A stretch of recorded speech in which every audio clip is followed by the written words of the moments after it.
அணியாமல் யாரும் உள்ளேயோ வெளியே இந்த வளாகத்தில் இருக்கக்கூடாது. அதை நீங்கள் போட்டிருந்தால் நலம், இல்லை என்றால் உங்களுக்கு கொடுக்கிறார்கள். தயவுசெய்து நீங்கள் வாங்கி அதை இறுதி வரைக்கும் பயன்படுத்த அன்போடு நான் உங்களை கேட்டுக்கொள்கிறேன். மற்றபடி நீங்கள் ஏதாவது அவசரம் வெளியில் போகணும் உள்ளே இருந்தால் இந்த என்ட்ரன்ஸ் வழியாக லெஃப்ட் ஹேண்ட் சைடு போக, ஃப்ரண்ட் என்ட்ரன்ஸ் வழியாக நீங்கள் போக வேண்டாம் என்று அன்போடு நான் உங்களை கேட்டுக்கொள்கிறேன். ஆன்லைன் இந்த வீடியோ ரெக்கார்டிங் ஆகிட்டு அதனால் அதுக்கு இடைஞ்சல் செய்யாமல் நீங்கள் உதவி செய்ய அன்போடு கேட்டுக்கொள்ளப்படுகிறேன். நாம் தலைகளை தாழ்த்தி ஜெபம் செய்வோம். நேற்றும் இன்றும் என்றும் மாறாத அன்பின் ஆண்டவரே, நம் மனமகிழ்ச்சியா இந்த காலை பொழுதுக்காக நன்றி செலுத்துகிறோம் சுவாமி. உடைய பாதப்படியை நோக்கி நாங்கள் அமர்ந்திருக்கிறோம். பாதத்தண்டையில் அமர்ந்து அப்பா பிதாவின் இடத்தில் சிக உரிமையுடன் கேட்கிறோம். பல விதமான கடினமான இந்த நேரத்தில் கூட ஆண்டவரே எங்களை கிருபை கூர்ந்து நீர் எங்களை வழிநடத்தி வருவதற்காக நன்றி இருக்கிறோம். வந்திருக்கிற எங்களையும் தவிர்க்க இல்லாத சூழ்நிலையினால் அரசின் ஆணைப்படி தலைப்பட்ட 25 வயதிற்கு மேற்பட்டவர்கள், 10 வயதுக்கு உட்பட்ட குழந்தைகள் எல்லாவற்றையும் நாங்கள் இந்த வேலையில நினைக்கிறோம். இல்லத்தில் இருந்தாலும் அவர்கள் இருக்கிற ஜபங்கள் செய்கிற பாடுகிற பாடல்கள் வழியாக நீர் அவர்களை ஆசீர்வதிக்க வேண்டும் என்று வேண்டிக் கொள்கிறோம். வந்திருக்கிற ஒவ்வொருவரையும் ஆசீர்வதியும். இந்த ஆராதனை எல்லாருக்கும் பிரயோஜனமாக இருக்க கிருபை தாரும். நலவிதத்தில் முடித்து செல்ல உதவி புரியும். கழிந்த வாரம் முழுவதும் எங்களை கண்ணின் கருவியை போல காத்த ஆண்டவர் இந்த புதிய வாரத்திலும் எங்களை வழிநடத்த வேண்டும் என்று வேண்டிக் கொள்கிறோம். எங்கள் எடுக்கும் ஜெபங்கள், நாங்கள் கேட்கப் போகிற திருமறை சத்தியங்கள் இதயத்தின் ஆழத்தில் பாய்ந்திட வேண்டும் என்று வேண்டிக் கொள்கிறோம். இயேசுவின் தாழ்பணிந்து மன்றாடுகிறோம் தந்தையே, ஆமாம். நம்முடைய ஆராதனைக்கு ஆரம்பமாக நம் அனைவரும் எழுந்து நிற்போம். இப்பொழுது ஒரு பாடல் இசைக்கப்படும். நீங்கள் நிதவனமாகவே மனதுக்குள் இந்த பாடலை நீங்கள் பாட அன்போடு நான் கேட்டுக்கொள்கிறேன்.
நாம் நீண்டவனமாகவே தென்னிந்திய திருச்சபையின் இறை வழிபாட்டு நூலிலுள்ள காலை மாலை ஆராதனை முறைகளில் 3ஆம் ஆராதனை முறையை பின்பற்றுவோமாக.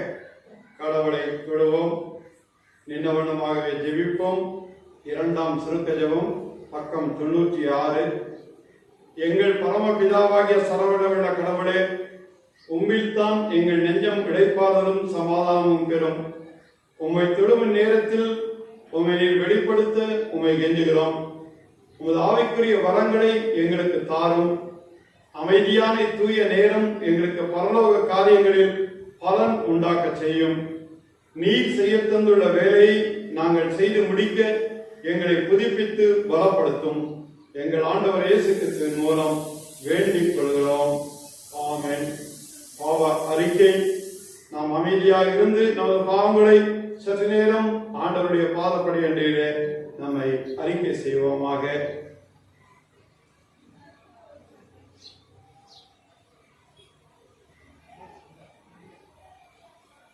முதலாம் பாவ அறிக்கை ஜெபத்தை இணைந்து ஏறெடுப்போம். கடவுளே, உமது கிருபையின்படி எனக்கு இரங்கும். உமது இரக்கங்களின் பெருக்கத்துக்கு தக்கபடி என் வீரர்களை அடித்துவிடும். என் அக்கிரம நீங்களை முற்றிலும் கழுவியரிடும். என் பாவம் வரை என்னை சுத்திகரியும். என் மீறுதலை நான் உணர்கிறேன். என் பாவம் எப்பொழுதுகளுக்கு முன் நிற்கிறது. தேவரீர் ஒருவருக்கு விரோதமாக நான் பாவம் செய்து உமது பார்வையில் தீமையாலே நடப்பித்தேன். கடவுளே, சுத்த இதயத்தை என்னிலே சிற்றியும் நிலவரமான ஆவியின் உள்ளத்திலே புதுப்பியும். ஒரு அற்றுடைய சந்தோஷத்தை திரும்பவும் எனக்கு தாரும். உற்சாகமான ஆவி என்னை தாங்கும்படி செய்யும். இரக்கமுள்ள ஆண்டவரே, உம்மிடத்தில் விசுவாசமாயிருக்கிற ஜனமாகி நாங்கள் சகல பாவங்கள் வர சுத்திகரிக்கப்படுவதற்கும் அமைதியான மனத்தோடு நமக்கு ஊழியம் செய்வதற்கும் எங்களுக்கு பாவ மன்னிப்பையும் சமாதானத்தையும் அருளச் செய்ய வேண்டும் என்று எங்கள் கர்த்தராகிய இயேசு கிறிஸ்துவின் மூலமாய் வேண்டிக் கொள்கிறோம். ஆமென். நாம் அனைவருமாக இணைந்து அப்போஸ்தலர் விசுவாச பிரமாணத்தை ஏறெடுப்போமாக. வானத்தையும் பூமியும் படைத்த சர்வவல்லமையுள்ள பிதாவாகிய தேவனை விசுவாசிக்கிறேன். ஒரே குமாரனாகிய நம்முடைய நாதர் இயேசு கிறிஸ்துவை விசுவாசிக்கிறேன். அவர் பரிசுத்த ஆவியினாலே கன்னியாகுமரியில் உற்பத்தி பிறந்தார். பொந்திய பிலாத்தின் காலத்தில் பாடுபட்டு சிலுவையில் அறையுண்டு மரித்து அடக்கம் பண்ணப்பட்டு பாதாளத்தில் இறங்கினார். மூன்றாம் நாள் மரித்தவர்களை எழுந்திருந்தார். பரமண்டலத்துக்கு ஏறி சர்வ வல்லமையுள்ள பிதாவாகிய தேவனுடைய வலது பாதத்திலே வீற்றிருக்கிறார். அவிடத்திலிருந்து உயிரோரின் மத்தியில் ஞானத்திற்கு வருவார். விசுவாசிக்கிறேன். பொதுவாக்கப்பட்ட சபையும் பாஸ்தவங்கள் ஐக்கியமும் பாவ மன்னிப்பும் உரித்ததும் நித்தியம் என்று விசுவாசிக்கிறேன். ஆமென். சபையார் அமரும். முதலாம் திருமறை பகுதி வாசிக்க.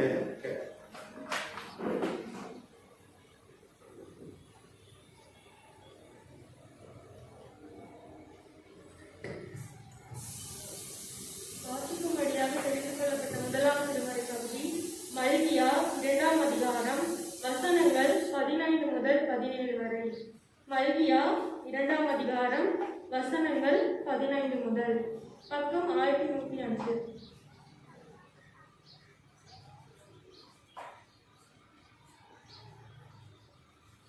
அவர் ஒருவனை அல்லவா படைத்தார்? ஆவி அவரிடத்தில் பரிபூர்ணமாய் இருந்ததே, பின்னே ஏன் ஒருவனை படைத்தார்? தேவ பக்தியுள்ள சந்ததியை பெறும்படிதானே. ஆகையால் ஒருவனும் தன் இளவயதின் மனைவியை குறித்து துரோகம் பண்ணாதபடிக்கு உங்கள் ஆவியை குறித்து எச்சரிக்கையாய் இருங்கள். தள்ளி விடுதலை நான் வெறுக்கிறேன் என்று இஸ்ரவேலின் தேவனாய கர்த்தர் சொல்கிறார். அப்படிப்பட்டவன் கொடுமையினால் தன் வஸ்திரத்தை மூடுகிறான் என்று சேனைகளின் கர்த்தர் சொல்கிறார். ஆகையால் நீங்கள் துரோகம் பண்ணாமல் உங்கள் ஆவியை குறித்து எச்சரிக்கையாய் இருங்கள். உங்கள் வார்த்தைகளினாலே கர்த்தரை வருத்தப்படுகிறீர்கள். ஆனாலும் எதினாலே அவரை வருத்தப்படுகிறோம் என்கிறீர்கள்.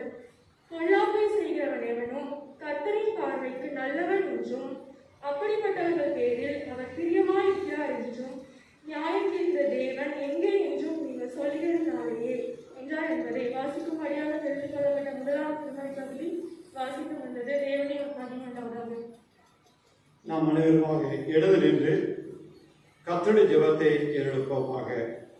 பரமண்டலங்களுக்கு எங்கள் பிதாவே, உம்முடைய நாமம் பரிசுத்தப்படுவதாக, உம்முடைய ராஜ்யம் வருவதாக, உம்முடைய சித்தம் பரமண்டலத்திலே செய்யப்படுவது போல பூமியிலும் செய்யப்படுவதாக. அன்றுள்ள அப்பத்தை எங்களுக்கு இன்று தாரும். எங்களுக்கு விரோதமாய் குற்றம் செய்வதற்கு நாங்கள் மன்னிக்கிறது போல எங்கள் குற்றங்களை எனக்கு மன்னியும். எங்கள் சோதனைகள் பிரவேசிக்க பண்ணாமல் தீமை நின்று ரட்சித்துக் கொள்ளும். ராஜ்யமும் வல்லமையும் மகிமையும் என்றைக்கு உங்களுடைய. ஆமென். நாம் இந்த வண்ணமாகவே மன்றாட்டு ஜெபங்களை எழுப்போமாக. முதல் ஒரு சில வினாடிகளில் அமைதியான ஆலயத்திலே முற்றிலுமாக நம்மை தாழ்த்தி ஆண்டவருடைய பொற்கரங்களிலே ஒப்படைப்போமாக. ஆண்டவன் ஒவ்வொருவருக்கும் உயிர் பிச்சையை தந்து இந்த நாளிலே உயிரோடு இருக்கிறவர்களாக இந்த ஆலயத்துக்கு வந்து போய் தொழுது கொள்ளும் மிகப்பெரிய வாய்ப்பை ஒன்றுமில்லாமல் அப்பர்களாக நமக்கு ஆண்டவர் தந்த கிருபைக்காக நாம் நன்றி செலுத்துவோம். இல்லங்களிலே இருந்து ஜெபித்துக் கொண்டிருக்கிற அருமையான பெட்டி பிள்ளைகள் எல்லாருக்காக ஜெபிப்போம். இந்த காலங்கள் கனிந்து பிள்ளைகள் வரும் வாய்ப்பை கர்த்தர் செய்துள்ள வேண்டும் என்று நாம் மன்றாடுவோம். 65 வயதிற்கு மேற்பட்ட முதியவர்களுக்காக ஜெபிப்போம். அரசின் உத்தரவை ஏற்று நாம் இந்த பணிகளை செய்யும் பொழுது அவர்கள் மனம் மடிவாகாமல் இல்லங்களிலிருந்து ஜெபிக்கவும் ஏற்ற வழியிலே அவர்களும் நம்மோடு வந்து கலந்து கொள்ளும் வாய்ப்பை ஆண்டவர் உருவாக்கி தர வேண்டும் என்று நாம் மன்றாடுவோம். ஆன்லைன் வழியாகவோ அல்லது மற்ற வழியாகவோ படிக்கும் எல்லா பள்ளிகளுக்காக நாம் ஜெபிப்போம். கர்த்தருடைய கரம் நம்முடைய பிள்ளைகளோடு இருந்து இந்த வருடம் வீணாகாமல் நன்கு படித்து முன்னுக்கு வரத்தக்கதாக ஆண்டவர் கிருபை செய்ய வேண்டும் என்று நாம் இறைஞ்சுவோம். இந்த மதியம் நடைபெறவிருக்கும் நீட் தேர்வுக்காக நாம் ஜெபிப்போம். இந்தியா முழுவதும் இந்த பரீட்சை எழுதுகிற எல்லா பிள்ளைகளும் கருத்தில் ஒப்படைக்கிறோம். ஆண்டவருடைய சித்தம் எதுவோ அதை மட்டும் நிறைவேற்றத்தக்கதாக கர்த்தர் கிருபை செய்ய வேண்டும் வேண்டிக் கொள்கிறோம். சாலமோனின் ஞானத்தை நம்முடைய பிள்ளைகளுக்கு ஆண்டவர் தந்து வழி நடத்த வேண்டும் என்று நாம் இறைஞ்சுவோம். பணி வாய்ப்புகளுக்காக காத்துக் கொண்டிருக்கும் நம்முடைய பிள்ளைகளுக்காக ஜெபிப்போம். ஏற்ற வழியிலே ஏற்ற பணிகள் கிடைக்கும் வாய்ப்பை ஆண்டவர் உருவாக்கி தர போவதற்காக நன்றி செலுத்துகிறோம். இந்த விசுவாசத்திலே நாங்கள் ஒன்றிணைந்திருக்க கர்த்தர் கிருபை செய்ய வேண்டும் என்று நாம் மன்றாடுவோம்.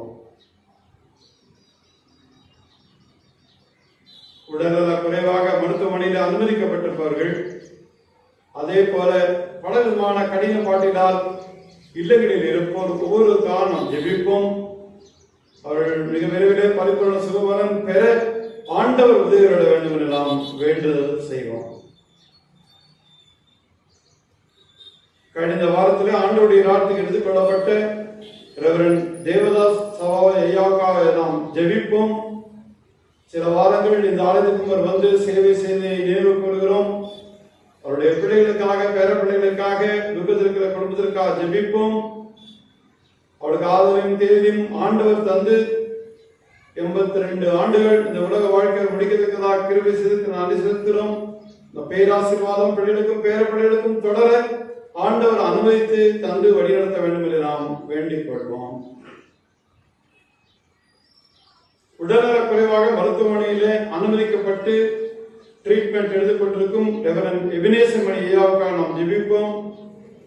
தேவரித்தாம் அறியாமல் வந்த கடின பாடுகள் விட்டு அகன்று பரிபூர்ண சுகபலன் பெற்று மிக விரைவிலே நம் மத்தியிலே வரத்தக்கதாக ஆண்டவர் கிருபை செய்ய வேண்டும் என்று நாம் இறைஞ்சுவோம்.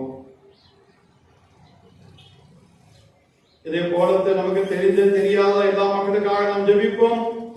யாராக இருந்தாலும் ஆண்டுடைய பார்வை அவர்கள் மேல் பட்டு தலைச்சாகவே சிறு பெண்ணே எழுந்திருந்து என்று சொன்ன ஆண்டவர் அவர்களை எழுந்திருக்க செய்யவும், இந்த உலக வாழ்க்கையிலே ஆண்டவர் இருக்கும் பொழுது ஒரு தொடுதலிலே சுகமாக்கின ஆண்டவர் அதே தொடுதலை யாராக இருந்தாலும் அவர்களை தொட்டு பரிபூர்ண சுகபலன் கிடைக்கவும் ஆண்டவர் உதவியுள்ள வேண்டும் என்று நாம் வேண்டிக் கொள்வோம்.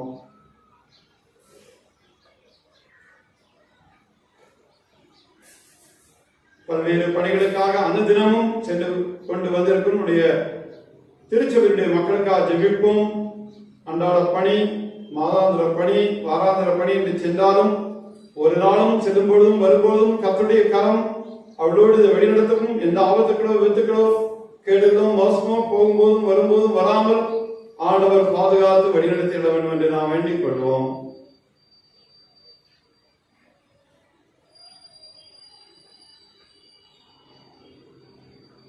உணவு, உடை, உறைவிட என்கிற அடிப்படை தேவைகள் கூட இல்லாத மக்களுக்காக ஜெபிப்போம். அவர்களும் எல்லாரும் பெற்றுக்கொள்ளத்தக்கதாக கர்த்தர் கிருபை செய்ய வேண்டும் என்று நாம் மன்றாடுவோம்.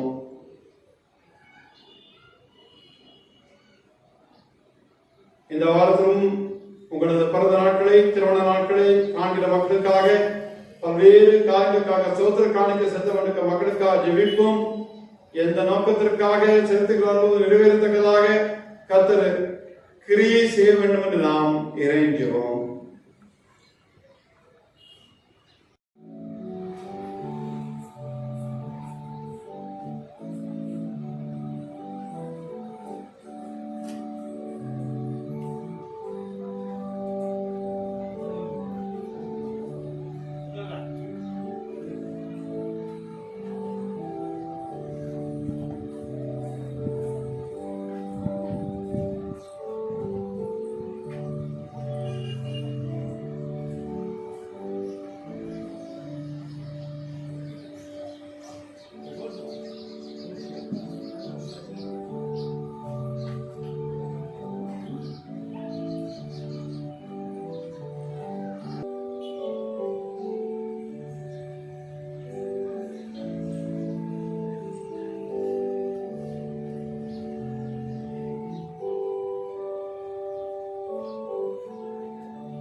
சபையார் அமர்வும் இரண்டாம் திருமறை பகுதி வாசிக்கிறேன்.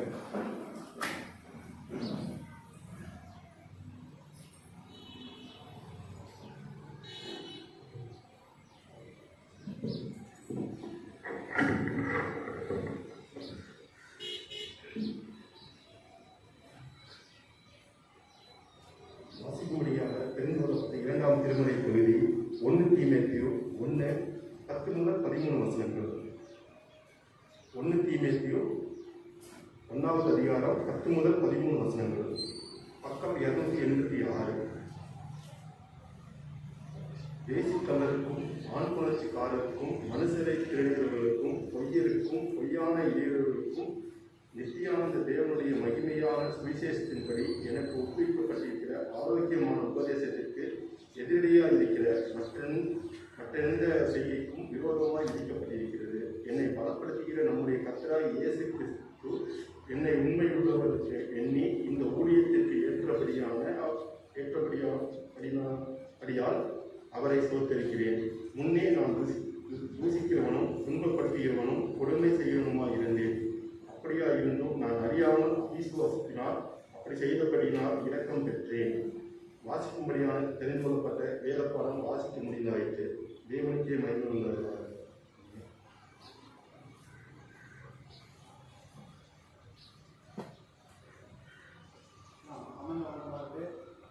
தலைகளை தாழ்த்தி ஜெபம் செய்வோம். அன்பின் ஆண்டவரே, எங்கள் பரம தந்தையே, இந்த காலை பொழுதுக்காக நன்றி செலுத்துகிறோம்ப்பா. திருமுகத்தை மட்டும் உற்று நோக்குகிறோம்.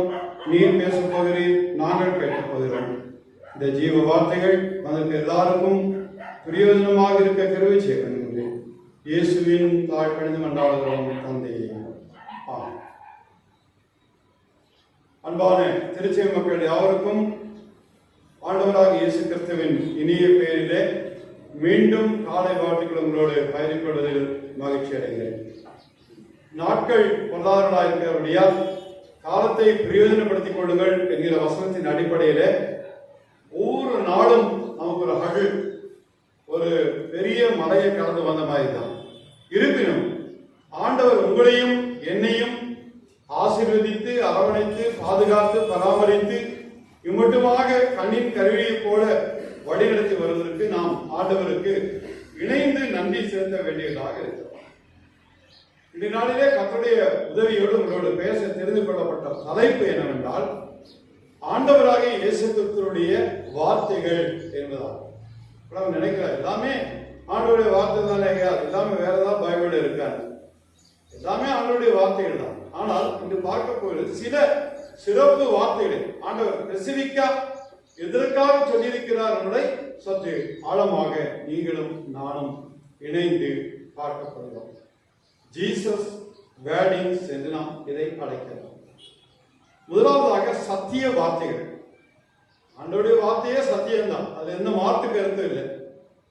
அப்போஸ்தலருடைய நடவடிக்கைகள் 26ஆம் அதிகாரம் 24ஆம் வசனத்தின் 2ஆம் பகுதியும் 25ஆம் வசனத்தையும் நாம் படித்து பார்த்தோம் என்றால், பெஸ்து உரத்த சத்தமாய், பவுலே நீ பிதற்றுகிறாய், அதிக கல்வி உனக்கு பைத்தியம் உண்டாக்கி இருக்கிறது என்றார். அதற்கு அவன், கனம் பொருந்திய பெஸ்துவே, நான் பைத்தியக்காரன் அல்ல, சத்தியமும் சொஸ்த புத்தியுள்ள வார்த்தைகளை பேசுகிறேன் என்று அழகாக சொல்கிறார். அது ஒரு பெரிய கான்வர்சேஷன். அது அதிகாரப்பூர்வம் நீங்க படிச்சு பார்த்தா அழகா தெரியும். இங்க பெஸ்துவுக்கும் பவுலுடையாருக்கும் ஒரு டிபேட் நிகழ்கிறது. அப்ப அந்த பெஸ்து என்கிறவர் சொல்கிறார், கத்தி சொல்ற உரத்த சத்தமாய், பவுலே நீ விதற்றுகிறாய். இப்படி பெஸ்து மாதிரி சொல்லக்கூடிய ஆட்கள் இன்றும் நம்மிடத்தில் இருக்கிறார்கள். நம்ம நல்லது சொன்னாலும் என்ன சொல்லுவாங்க, நீ நல்லவனா நீ பைத்தியக்காரனா, நீ எதோ பிதற்றுகிறாய், அதிக கல்விகளுக்கு பைத்தியம் உண்டாயிருக்கிறது. நிறைய படிச்சதுனால ஒரு பைத்தியம் படிச்சுட்டு போனேன்னு பெஸ்து பவுலுடையாரை குற்றம் சாட்டுகிறார். அதற்கு பவுலுடையார் அழகா சொல்றாரு, அழகா சொல்றாரு, கனம் பொருந்திய பெஸ்துவே. நம்மனா வேற மாதிரி பேசுவோம். இவ்வளவு தூரம் நம்ம பைத்தியக்காரன் தான் சொல்றான், இவனுக்கு நம்ம மரியாதை கொடுக்கணுமான்னு நினைப்போம். பவுலுடையார் அழகா சொல்றாரு, கனமுள்ள பெஸ்துவே, நான் பைத்தியக்காரன் அல்ல. முதல்ல அதை தெளிவுபடுத்தும், நான் பைத்தியக்காரன் அல்ல, சத்தியமும் சொஸ்த புத்தி உள்ள வார்த்தைகளை பேசுகிறேன். ஒன்று நான் சொல்லுகிற வார்த்தைகள் சத்தியமானவர்கள், இன்னொன்று சொஸ்த புத்தி உள்ளதுதான் கரெக்டா நல்ல விஷயத்துக்காக சொல்லப்படுகிற வார்த்தைகளை மட்டும் தான் பேசுகிறேன் தவிர வேற அனாவசியமான வார்த்தைகளை பேசுவது என்பதை பவுலுடைய தெளிவாக சொல்லுகிறேன். சில வேளையில சிலருக்கு நம்ம பேசுறது எப்படிதான் இருக்கும், பைத்தியக்காரத்தனமா இருக்கும், நமக்கு கஷ்டமா இருக்கும், ஏன்னா இப்படி சொல்லிட்டாங்களே. ஆனா இங்க அழகா சொல்றாரு பவுலுடைய சொல்றது போல மெதுவா நம்ம எப்படி சொல்லணும், நான் சொல்றதுதான் உண்மை, சொஸ்த புத்தியுள்ள நல்ல வார்த்தைகளை நான் பேசுகிறேன் தவிர தவறானதை நான் ஒன்றும் சொல்லவில்லை. பவுல் பத்தி நமக்கு தெரியும், எப்படி ஆண்டவராக இயேசு கிறிஸ்துவை ஏற்றுக்கொண்டாருங்கிற நிகழ்வு நமக்கு எல்லாருக்கும் தெரியும். அப்படிப்பட்டவர் சொல்லும்பொழுது தப்பா சொல்லுவாரா? நிச்சயமா சொல்ல மாட்டார். அவர் மேல, யார் மேல? பவுலுடையார் மேல இந்த பெஸ்துவுக்கு ஒரு ஜெலஸ், ஒரு பொறாமை இருந்தது. அது நிமித்தமாக இவ்வாறு சொன்னார். அது கடைசியில ஒண்ணும் இல்லாமல் போயிடுச்சு. இரண்டாவது குறிப்பாக நாம் பார்க்கும் பொழுது 2 கொரிந்தியர் 12ஆம் அதிகாரம் 2ஆம் வசனத்தின் முதல் பகுதியிலும் 3ஆம் வசனத்தை நாம் பார்க்கும் பொழுது, மனுஷனால் பேச முடியாத வார்த்தைகள், உலகம் நினைக்கிறோம் எல்லாத்துக்கும் பேச முடியும் தானே, மனுஷனால பேச முடியாத வார்த்தைகள் ஏதாவது இருக்கா? எதுவுமே இல்லைன்னு நினைக்கிறோம். ஆனா இங்க அழகா சொல்றாரு, கிறிஸ்துவுக்கு உள்ளான ஒரு மனுஷனை அறிவேன், அவன் 14 வருஷத்துக்கு முன்னே 3ஆம் வானம் வரைக்கும் எடுக்கப்பட்டான். ரொம்ப இது நம்ம ஆழமா போக வேண்டிய அவசியம் இல்லை. உடனே 3ஆம் வானம் வரணும், ஃபர்ஸ்ட் வானம், செகண்ட் வானம், தேர்ட் வானம் அப்படி நம்ம எடுத்து சொல்ல முடியாது. ஹைட் அப்படி வச்சுக்கலாம். 3ஆம் வானம் வரைக்கும் நான் எடுக்கப்பட்டான். அந்த மனுஷன் பரதீசுக்குள் எடுக்கப்பட்டு, பாரடைஸ் என்று சொல்லி அழைக்கப்பட்ட இடம். நம்ம எல்லாம் என்ன நினைக்கிறோம், நம்மள செத்த எங்க போறோம்னு? பரதீசுக்கு போறோம், பாரடைஸ் என்கிற இடத்துக்கு போறோம். பாரடைஸ் என்கிறது ஆண்டவர் வாழ்கிற இடம். எடுக்கப்பட்டு மனுஷன் பேசப்படாததும் வாக்குக்கு எட்டாததுமாகிய வார்த்தைகளை கேட்டார் என்று அறிந்திருக்கிறேன். மனுஷன் பேசப்படாத வார்த்தை யார் பேசுவா? ஆண்டவர் தான் பேசுவார். வாக்குக்கு எட்டாததுமாகிய வார்த்தைகளை கடவுள் தான் சொல்லுவார். அதை கேட்டான் என்று அறிந்திருக்கிறேன். அப்பா பாரடைஸ்ல என்ன? நம்ம அமைதியா இருப்போம், ஆண்டவர் பேசுவார். ஆண்டவருடைய தூதர்கள் பேசுவார்கள் என்று அறிந்தேன். அதான் அடிக்கடி நம்ம சொல்றது, நம்ம காலமானதான் நம்முடைய நிலைமை தெரியுது. பசியும் பட்டியும் இல்லாத உலகத்தில் இருக்கும் பொழுது ஆண்டவரை மட்டும் இரவென்று பகலென்று பார்க்காமல் அவர் துதிக்கு கொண்டிருக்கும் அந்த இடத்துல இருக்கும் பொழுது ஆண்டவர் நம்மோடு உரையாடுகிறார், நம்மோடு உறவாடுகிறார். மூன்றாவது குறிப்பாக பார்க்கும் பொழுது வீண் வார்த்தைகளை குறித்து சொல்லப்படுகிறது. வார்த்தையில பாருங்க, வேஸ்டான வார்த்தைகள் இருக்கு. எபேசியர் நிருபம் 5ஆம் அதிகாரம் 5ஆம் 6ஆம் வசனத்தின் 2வது பகுதியை நீங்கள் திருப்பி பார்த்தீர்கள். விபச்சாரக்காரனாவது, அசுத்தனாவது, விக்கிரானைக்காரனாகிய பொருளாசைக்காரனாவது தேவனுடைய ராஜ்யமாகிய கிறிஸ்துவின் ராஜ்யத்திலே சுதந்திரம் அடைவதில்லை என்று அறிந்திருக்கிறீர்களே. ஒருவனும் உங்களை வீண் வார்த்தையினாலே மோசம் போக்காதபடிக்கு எச்சரிக்கையாயிருங்கள். யாரும் உங்களை வீண் வார்த்தைகளால பேசாம நீங்க எப்படி இருக்கணும்? கேர்ஃபுல்லா இருக்கணும். அப்படின்னா எப்படி இருக்கணும்? நீங்களும் நானும் பெர்ஃபெக்டா இருக்கணும். ஆண்டவருடைய பிள்ளைகள் எப்படி இருக்கணும்? என்னைக்கும் ஜென்யூனா இருக்கணும். நம்முடைய வார்த்தைகளிலே, நம்முடைய சொல்லிலே, நம்முடைய செயலிலே, உங்களுடைய நடைமுறை பாவனையிலே எல்லாத்தையும் ஆண்டவராக இயேசு கிறிஸ்துவை பிரதிபலிக்கிறதாக இருக்க வேண்டும். அதைத்தான் ஆண்டவர் உங்களிடத்திலே என்னிடத்திலே விரும்புகிறார். அதற்கு மாறாக செய்தோம் என்றால் இங்கே கீழே சொல்ற மாதிரி வீண் வார்த்தைகளை நாம் மோசம் போகாதபடிக்கு எச்சரிக்கையா இருக்க ஆண்டவர் ஒரு எச்சரிக்கை உங்களுக்கு தருகிறார். அதனால மற்றவர்கள் நம்முடைய வார்த்தையிலே சாடாமல், மற்றவர்கள் நம்ம வார்த்தையில வீணன் என்று சொல்லாமல் நீங்களும் நானும் ஜாக்கிரதையா இருக்கலாம். சில டைம் சிலர் பேசுவாங்க, நம்ம எப்படி இருப்போம்? மௌனமா இருக்கும். ஏன் அப்படின்னு நமக்கு தெரியும், பேசி பிரயோஜனம் இல்லை, அதை விட பேசாமல் இருக்கிறது நல்லது. அது நல்லது, அது நமக்கும் நல்லது, நம்ம ஆன்மாவுக்கும் நல்லது. சில வேளைகளில பேச வேண்டி வரும். எதை பேசணுமோ அதை மட்டும் பேசிட்டு அந்த இடத்தை விட்டு போகிறது நல்லது. அதைத்தான் திருமறையிலே எபேசியர் நிறுவனத்திலே பவுலடியார் உங்களுக்கும் எனக்கும் கற்பிக்கிறார். அதனால வீண் வார்த்தையினால் நீங்களும் நானும் மோசம் போகாத இருக்க. வீண் வார்த்தைகளை பேசினால் உங்களுக்கு லாபம் இல்லை, எனக்கும் லாபம் இல்லை, உங்களுக்கும் பிரயோஜனம் இல்லை, எனக்கும் பிரயோஜனம் இல்லை. அடுத்து 4வது குறிப்பாக பார்க்கும்போது கொலேசியர் நிறுவம் 2ஆம் அதிகாரம் 4ஆம் வசனத்திலே நாம் திருப்பி பார்த்தோம்னா ஏமாற்றும் வார்த்தைகளை குறித்து சொல்லப்படுகிறது. ஒருவனும் நய வசனிப்பினாலே உங்களை வஞ்சியாதபடிக்கு இதை சொல்கிறேன். ரொம்ப அழகா சொல்கிறார். ஒருவனும் யாரா இருந்தாலும் சரி, நய வசனிப்பினாலே உங்களை வஞ்சியாதபடிக்கு இதை சொல்கிறேன். ஏன் நம்ம கேர்ஃபுல்லா இருக்கணும்? கேர்ஃபுல்லா இல்லைன்னா ஒரு வார்த்தையில நம்மளை ஏமாத்திடுவாங்க. என்ன சொல்லுவாங்க? நீங்க தானே சொன்னீங்க, அப்புறம் இல்லைன்னு சொல்ல முடியாது. நம்ம சொல்லுவாங்க, நீங்க தானே எழுதி கொடுத்தீங்க, நானா எழுதுன இதை பாருங்க, நம்ம திருப்பி பேச முடியும். நம்முடைய சொல்லும், நம்முடைய செயலும், நம்முடைய எழுத்துக்களும் இயேசு கிறிஸ்துவுக்கு பிரதிபலிப்பாக இருக்கிறது. ஒருவனும் நய வசனிப்பினால் உங்களை என்னுடைய வார்த்தைகளிலே எக்ஸ்பிளைன் பண்ணும்பொழுது ஏமாந்து விடக்கூடாது, உங்களை வஞ்சியாதபடிக்கு நிச்சயிக்கிறது. அவருடைய அழகா சொல்றாரு, கொலேசி சபைக்கு நீங்க கேர்ஃபுல்லா இருக்கணும். யார்கிட்ட நீங்க என்ன பண்ணக்கூடாது? ஏமாந்துடக்கூடாது. ஏன்னா நீங்கள் ஆண்டவருடைய பிள்ளைகள், இயேசுவின் பிள்ளைகள். ஆனா நீங்க ரொம்ப கேர்ஃபுல்லா இருக்கணும்ன்றது ஒரு காஷனை கொடுக்கிறார்.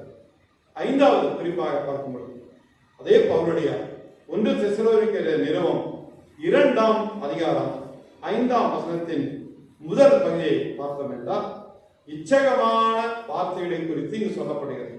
1 தெசலோனிக்கேயர் 2:5 உங்களுக்கு தெரிந்திருக்கிறபடி நாங்கள் ஒரு காலம் இச்சகமான வசனங்களை சொல்லவில்லை. சில டைம் நம்ம சொல்ற உங்களுக்கு தெரிந்தபடி நாங்கள் ஒரு நாளைக்கும் இச்சகமான வசனங்கள்ங்கிறது வார்த்தைகள், வசனங்கிறது பைபிள் வசனங்கிறது மட்டும் எடுத்துக்கூடாது, வார்த்தைகளை நாங்கள் சொல்றோம். சொல்ல நல்லா நீங்க கவனிச்சிருப்பீங்க, நாங்க பேசும்போது தப்பான ஒரு வார்த்தை கூட சொல்லுறேன். இதெல்லாம் எங்களுக்கு தெரியவும் தெரியாது அப்படின்னு நாங்கள் உண்மையை சொல்லிடுறோம். இச்சகமான வார்த்தைகள் உங்களுக்கும் தேவையில்லை, எனக்கு தேவையில்லை, நமக்கும் தேவையில்லை, யாருக்கும் தேவை இல்லை என்பதை மிக தெளிவாக வசனம் இந்த கால வேளையிலே நமக்கு கற்பிக்கும். ஆறாவது குறிப்பாக பார்க்கும் பொழுது அதே பவுலடியார் 1 தீமோத்தேயுவுக்கு நிருபம் 6ஆம் அதிகாரம் 3ஆம் வசனத்தின் முதல் பகுதியிலே பார்க்கும் பொழுது ஆரோக்கியமான வார்த்தைகளை குறித்து சொல்கிறார். வார்த்தைகளும் பாருங்க, ஆரோக்கியமான வார்த்தைகள். உடம்புதான் ஆரோக்கியம் இல்லை, வசனத்திலையும் ஆரோக்கியம் உண்டு. ஒருவன் நம்முடைய கர்த்தராகிய இயேசு கிறிஸ்துவின் ஆரோக்கியமான வசனங்களையும் என்று வசனம் பின்தொடரும்.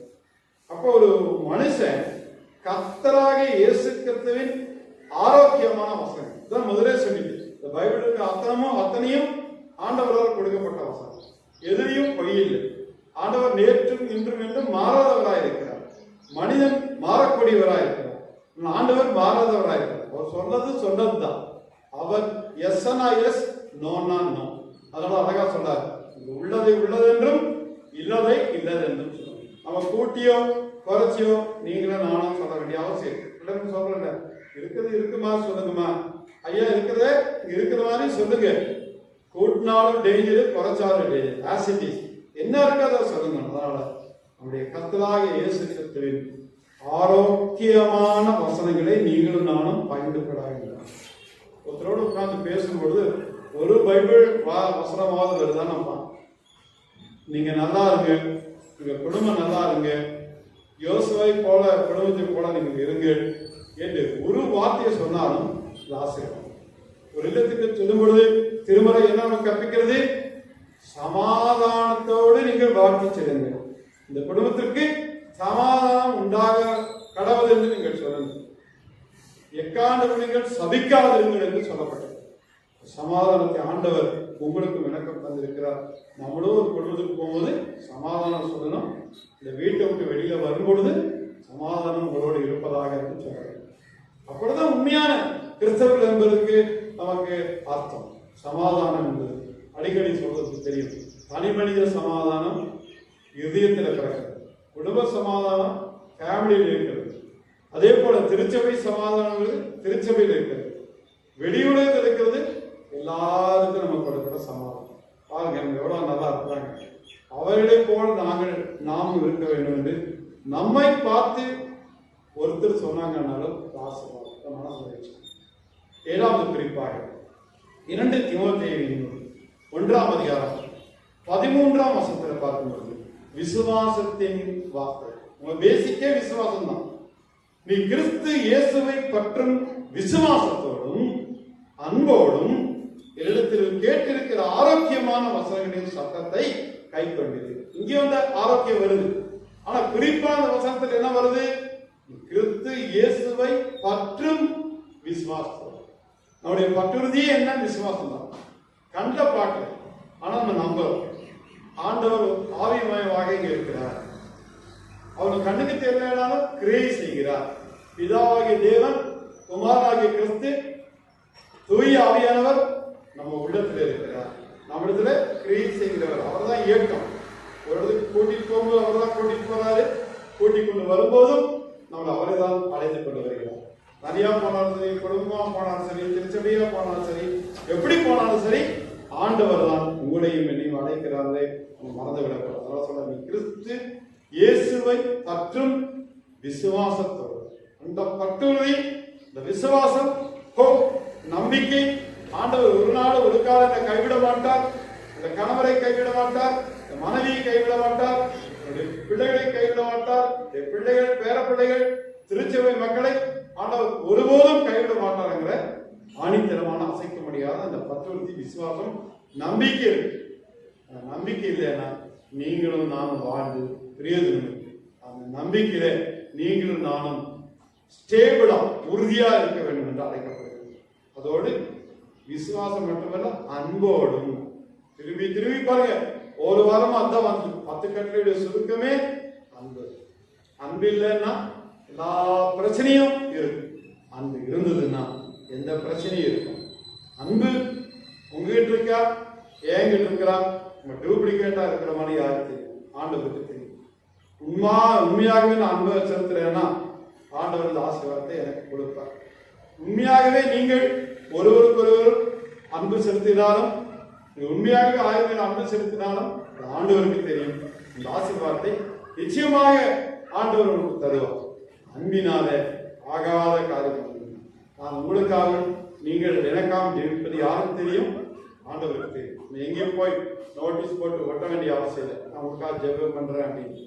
ஆண்டவருக்கு எல்லாரும் தெரியும். அன்போடும் என்னிடத்தில் கேட்டிருக்கிற ஆரோக்கியமான வசனங்களில் திரும்பியும் கொண்டு வர ஆரோக்கியமான வசனங்களின் சட்டத்தை கை கொண்டு வசனத்தை என்னங்கிறாரு? கமாண்ட்மெண்டா கொண்டு வர. வசனம் தான் உங்களுக்கு இருக்கும், சட்டம் அதுதான் வாழ்வு. இந்த புக்கு ஒரு பைபிள், ஒரு லா புக். இந்த பைபிளை வச்சுதான் ஒரு சட்ட நூலையே ஆங்கிலேயர் அந்த காலத்துல உருவாக்கியிருக்காங்க. எந்த புக்கில் எந்த சட்டம் இருந்தாலும் பேசிக் என்ன பைபிள் தான். நேரடியாக சொல்ல விட்டாலும் ஆழமாக போய் நீங்க பார்க்கும் பொழுது இவருடைய வார்த்தை ஒரு வார்த்தையாக அந்த சட்டத்தை என்ன சொல்றாரு? கை கொண்டு. சட்டம் இருக்கும், ஆனா நீங்களும் தானே என்ன பண்ணணும்? கை கொண்டு. இந்த இடத்துக்கு வரும்போது இப்படிதான் இருக்கும் சட்டம். எப்படியும் இருக்கு அப்படின்னா பின்விடைகளை நம்ம அனுபவிக்கிறோம். ஆனால் இப்படித்தான் இருக்க வேண்டும் என்ற ஒரு சட்டம் இருக்கும்போது அப்படி இருந்தால் உங்களுக்கும் எனக்கும் ஆசீர்வாதம். இயேசுவின் வார்த்தைங்கிற பேர்ல 7 குறிப்பின் அடிப்படையில் நாம் பார்த்தோம். இன்னும் நாம் பார்த்தோம் என்றால் நிறைய தூரமே சொல்லி ஆண்டவருடைய வார்த்தைகள் தான் சொல்லிக்கொண்டே போகலாம். நம்ம இன்று வந்திருக்கிற நீங்களும் நம்ம ஆண்டவருடைய வார்த்தையில நாம் நிலைத்திருப்போம். இதை உறுதியா இருக்கும். ஒரு நாளும் ஆண்டவர் என்னையும் இந்த குடும்பத்தையும் இந்த திருச்சபையோ கைவிடும். இந்த பேண்டமிக் டைம் இந்த அழைக்கப்படுகிற இந்த நாட்கள் மாறும். குடும்பமாக வேண்டும் ஆண்டவரை துதிக்கும் வாய்ப்பை ஆண்டவர் தருவார். ஒரு பக்கத்தில் இருக்கலாம், தூரத்தில் இருக்கிறார். இப்பதான் பாசத்தை எடுத்தனால ஒருத்தர் போலாம் வரலாம். ஆனா அதான் அப்படி இருந்தாலும் உறவுகளுக்காக, நண்பர்களுக்காக, எல்லாருக்காக போக முடியாவிட்டாலும் நம்ம ஜெபம் பண்ற விடயம் ஆண்டுடைய வசனங்களை சத்தமாக ஏற்றுக்கொண்டார். ஆசீர்வாதம் சத்தத்தை ஆண்டவர் உங்களுக்காக, எனக்காக, நமக்காக உருவாக்கி ஆண்டவரே இந்த சட்டங்களிலே நான் இருக்கிறேன். அது மட்டுமல்லாமல் ஆண்டவராகிய வார்த்தைகளிலே நான் உறுதியாக இருக்கிறேன் என்று உறுதி கூறி செல்கிறேன் என்று ஒரு கமிட்மெண்டோ உறுதியோடு நம்ம ஆலயத்திற்கு சென்றோம் என்றால் ஆசீர்வாதமாக தேவன் தாமே இந்த வசனங்களை ஆசீர்வதிப்பார். அன்பின் ஆண்டவரே, இந்த கால வேளையிலே இந்த வார்த்தைகள் என்கிற அடிப்படையிலே ஆழமான கருத்துக்களை நாங்கள் புரிந்து கொள்ள ஆண்டவர் கிருபை செய்து நன்றி அளிக்கிறோம். இல்லை இன்னும் மட்டுமல்ல, எங்கள் வாழ்நாள் முழுவதும் உறுதியோடு இருக்க நாங்கள் கற்றுக்கொள்ள நீ சொன்ன கிருபைக்கு ஸ்தோத்திரம் அளிக்கிறோம். வசனங்கள் சட்டங்கள் என்பதை நாங்கள் புரிந்து கொள்வதற்காக கிருபை செய்து நன்றி செலுத்துகிறோம். இயேசுவின் வாழ்க்கை மன்றாடுகிறோம். நன்றி.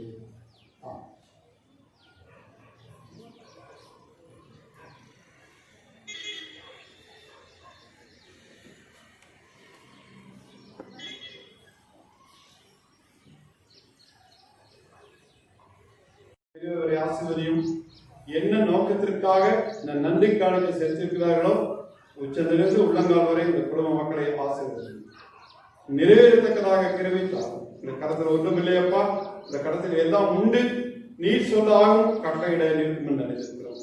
இயேசுவின் தாய்ப்பிடிந்து கொண்டாடுகிறோம். அமர் ஆண்டவருக்கு நன்றி செலுத்த நிறைவு பாடல் இசை வழியாக வாசிக்கப்படும். நாம் அனைவரும் எடுத்து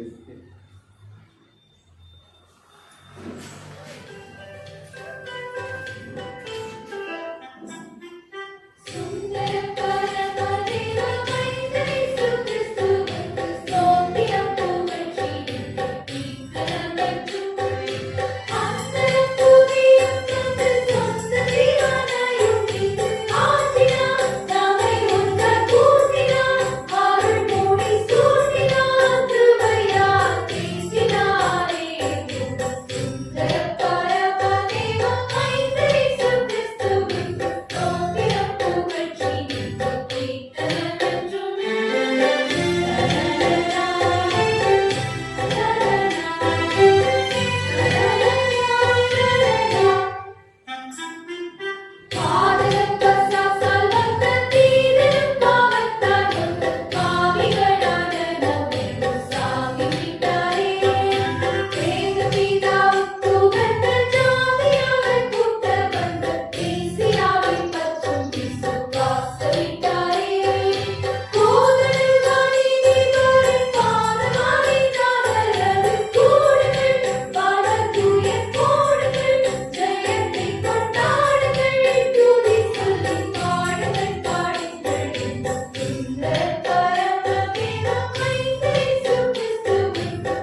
கர்த்தரை ஸ்தோத்திரி.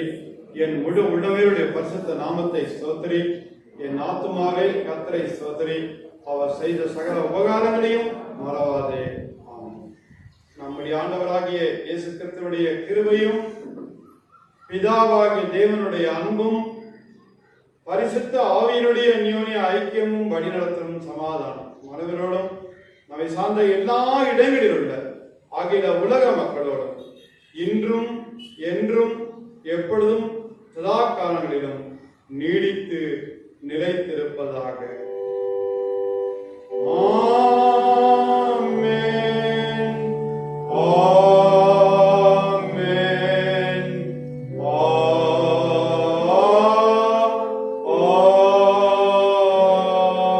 ஆமென். கர்த்தர் உங்களோடு இருப்பாராக. சமாதானத்தோடு செல்ல கடவோம்.